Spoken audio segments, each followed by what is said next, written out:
Hello, you wonderful people, and welcome to another episode of Not Too Comic Book. This being a show where I talk about TV shows that are adaptations of comic books. For today's episode, I'm going to talk about the latest episode of Riverdale.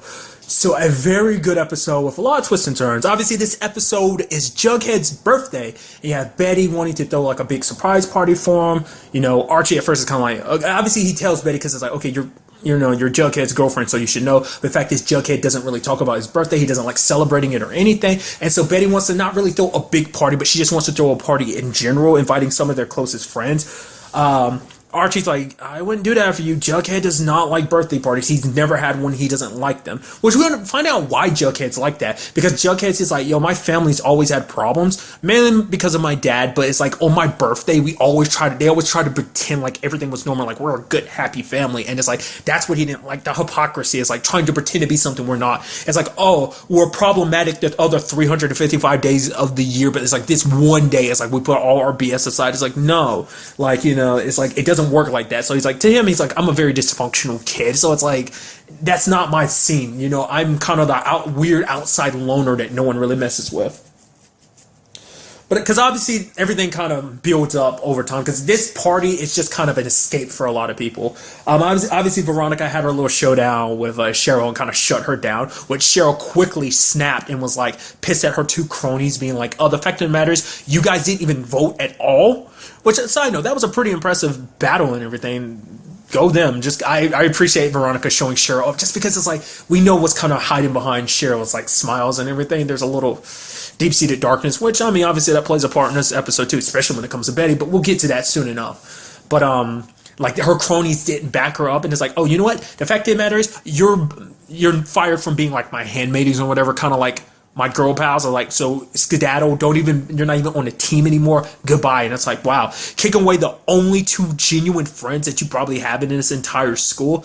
Nice going. Just because she's so upset, because like for her, Cheryl, she likes to have her way, and if anyone stands in her way, especially like Veronica's, because I'm sure when she looks at Veronica, she sees a lot of herself, because even Veronica, when she looks at Cheryl, she saw a lot of herself. But it's like they bonded, they were friends and everything, that they bonded and everything, but Cheryl's kind of in the mood where she's pushing everyone away, because it's like, because the fact is that Veronica challenged her. It's like, I'm queen bee around here, don't step to me. It's kind of what that comes down to. She doesn't like being, because I guess for her, school is the one place she controls. Like outside of that, because obviously you see her home life's not that good. Obviously, even more so now that Jason's dead. But the only good balance to her home life was her brother. Obviously, I bet you she was the same person anyway. But nevertheless, because Jason's gone, the only sanctuary she has at school, home's probably not that comfortable anyway. Obviously, you see the issue she had with her parents. Seems like they're in a good place now, but it seems like as the series has been going on, she's become more and more like her parents, which is sad. It seemed like, because you got to see a very human side of Cheryl. But now, I guess because of her pain and everything, I feel like she looks at people in the same mindset her parents do. Like people are beneath her, that she needs to just use them. That's all people are good for. And I think that's a sad mentality to have, especially in her case, because I feel like she could be so much better than her parents, but I feel like she's slowly turning into them. But obviously, like I said, this party is an escape for a lot of people. Betty is pissed because, like, Chuck is back. He's talking to Ethel and everything. He's like, yo, I'm trying to apologize and everything. He's like, yo, I don't want you to kind of go all dark Betty on me again. Like, because obviously the last time Betty kind of went a little on him and everything. And to the point, Betty's, like, so pissed. She's digging her nails. Like, you can literally see the points where her nails were digging into her, like, her palms and everything. She was that pissed. She's not telling anyone, because she had a whole conversation with her mom about the fact is that her mom's like, you know, you should tell everyone everything. She's like, when it came to Hal and Alice, like, she did not tell Hal well, no, she did tell him everything, but the fact of the matter is he used that against her in the future. And like, Alice, you know, you have Betty being like, what does that mean? And Alice is like, well, there's a lot of stuff about me that I'd rather not kind of talk about. Which the fact is that she had a conversation with Jughead's dad later on in the episode. And she is like, I don't know why you're here, but you should kind of get out of here, you know, on the, like, what is it, like the other, what is, I forgot what they called, like the south side of town or something, like the more like, the way she phrasing it almost made it sound like, oh, it's the more scummy side of town of Riverdale, like the south side or something. You know, them being the serpents and everything. But then she's like, oh, don't forget the fact. But then, you know, you had Jughead's dad being like, oh, don't forget, Alice, you want to act all high and mighty, but you were over there too. A snake was it like snakes don't shed their skin so easily? So that seems like, whoa, is that him referencing the fact is that Alice was one too back in the day, that she was a serpent? It seems like that might be what they're alluding to. But obviously Betty's dealing with that. Veronica's dealing with the whole fact is obviously her and Cheryl situation, but more so than anything her dad, finding out about her dad lying here. Like Betty and Archie told her about what they heard about Cliff, and it's like, oh, he's the one that arrested your dad. But the fact is they can't use that information because it's like that information would kind of implement Hiram as being part of possibly even being connected to what to Jason's death. So it leaves her in a tough spot because it's like she doesn't want to tell the truth for her dad because her dad's hurt so many people and everything. But then her dad takes it a step further and literally threatens her and her mom. It's like the fact of the matter is, if you don't do this, honey, the fact is, your mom might get dragged into this. Your mom's not the innocent victim that you think she is in all of this, and maybe her name will get dragged through the mud. You wouldn't want that now. So her dad wants her to to say some very nice things. Obviously, she doesn't want to lie. Like if anything comes to the business side of things, she doesn't want to lie, so she'll probably avoid saying anything. But it's like, oh, trying to build his character. It's like, oh, he's a good father, him and my mom, blah blah blah blah. Trying to paint this picture of this perfect family is kind of what she's kind of being forced to do. So she kind of goes to the party. She wanted to kind of escape that. For Archie, it's his parents' divorce and everything. It's kind of finalizing now. Then the fact is he kind of gets drunk because he's also dealing with the Valerie situation. Everyone's got their own situation. The party pretty much goes a little overboard when you have like Cheryl and Chuck kind of scheming and working together, and ends up turning the party into something much bigger than what it was. Obviously, Betty wanted to keep it very small knit group, inviting only like Veronica and Kevin, and obviously Kevin brought along Joaquin, which I could not remember his name last time he came up in conversation. But obviously, like you had someone like Jughead being like super uncool with that because he's like, really the only friends I have are you and Archie.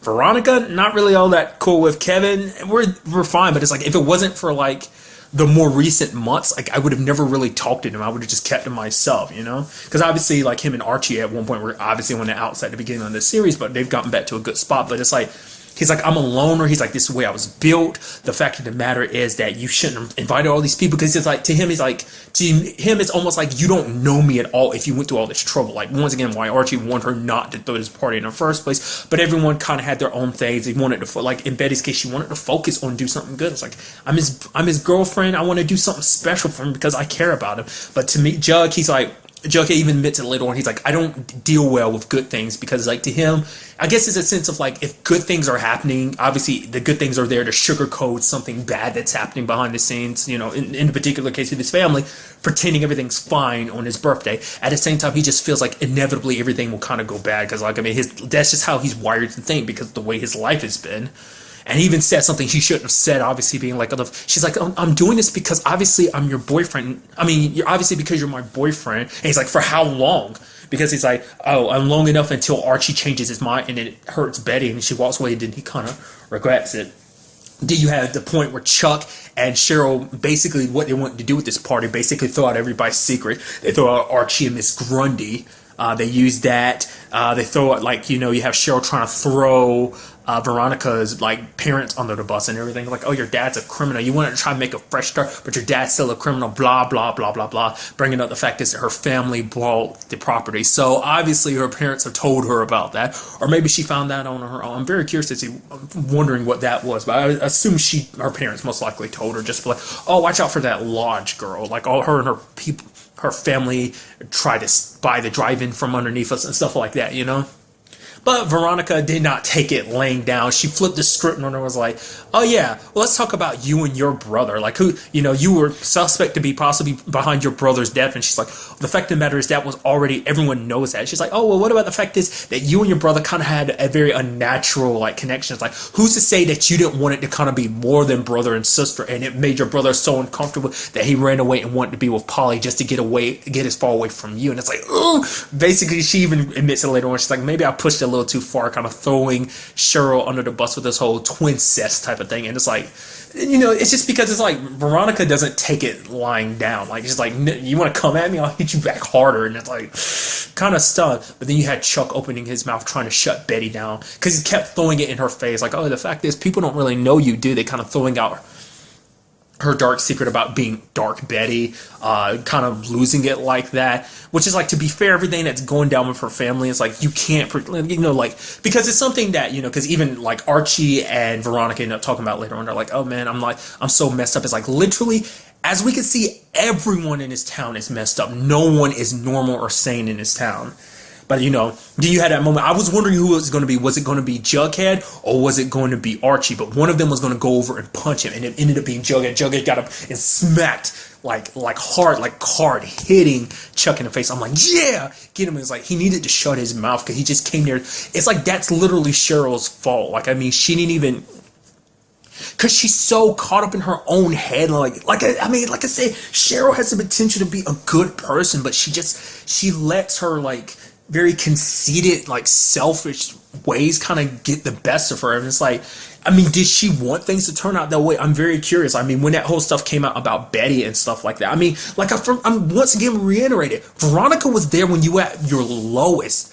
Betty's been there with you, but it's like you have such a problem with everything that's going on and you're turning against people. Like, you literally have no friends left. After what she's done, no one's going to like her. Like, she kicked away the two people that you would consider her friends. Veronica's not going to show you more sympathy anymore. I doubt Betty will, because Betty was at least on your side before, because it's like, obviously you show concern for Polly and her and Jason's baby, but it's like now all that goodwill is gone now because of what you and Chuck did. The fact that you sided with Chuck, you know what kind of a piece of scum Chuck is because of that book and everything, and yet you were literally there when they found the book and you sided with him just because. In a sense, she's so petty, and that's what's so sad about it. Because she has the potential to be a very caring person, but I think her brain, like I said, her parents have kind of warped her. I mean, granted, it's not just a recent thing. It seems like that's just kind of how her and Jason grew up. That's why Jason, part of the reason why, at the very least, it seems currently that Jason wanted to get away and everything.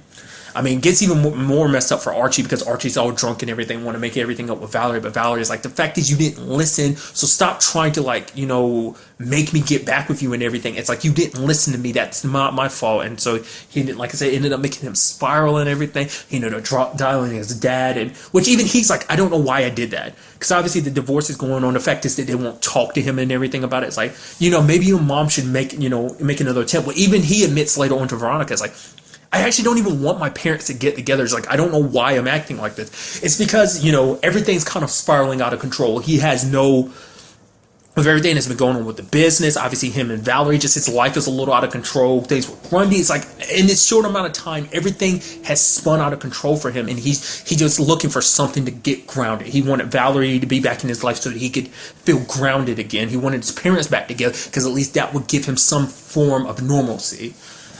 Which he ended up bringing up something very interesting. The fact is that him and his parents got divorced because, or at the very least split, because his mom wanted to move away, his dad wanted to stay in Riverdale. He decided to stay with his dad, and he ended up thinking to himself, he's like, when it's all said and done, like, would things be different? Would Riverdale be better off if I had not stayed? How different things would have been if he had gone to be with his mom. Because he almost taking responsibility for every weird thing that's ever happened. It's like, no, dude. All this stuff that was in Riverdale was bubbling between, like, all these skeletons were already there to begin with. Just a lot of people just went, like, Jason's death just ended up unmasking a lot of those skeletons. Like, it's not the phrasing I want to use, but I used it nevertheless. And obviously him and Veronica are there for each other, which is kind of like, I mean, obviously from the very beginning they made it seem like that was going to be a thing, either him and Veronica or him and Betty, but it seems like that might be even more of a thing. I mean, whether they go forward or not, I don't know. I do love the whole moment of, like, her sneaking downstairs in the morning, and then Jughead sees her. He's like, "Hey, I won't say nothing," and brings it up to Archie too. He's like, "I promise I won't say anything," especially because all the secrets that went out last night. It's like, yeah, think some things are better left unsaid. So that's good. And then really quickly at the end of it, we do see Archie's mom come back, which I'm curious. I didn't look it up, but I just want to I think, isn't that Molly Ringwald who plays his mom? That's got him pretty kick-ass if that is. But what does her return mean? What kind of secrets that she might hold? Like, I doubt, obviously I'm sure it's a situation where it's like she's coming back home momentarily, obviously, to try and make things work out.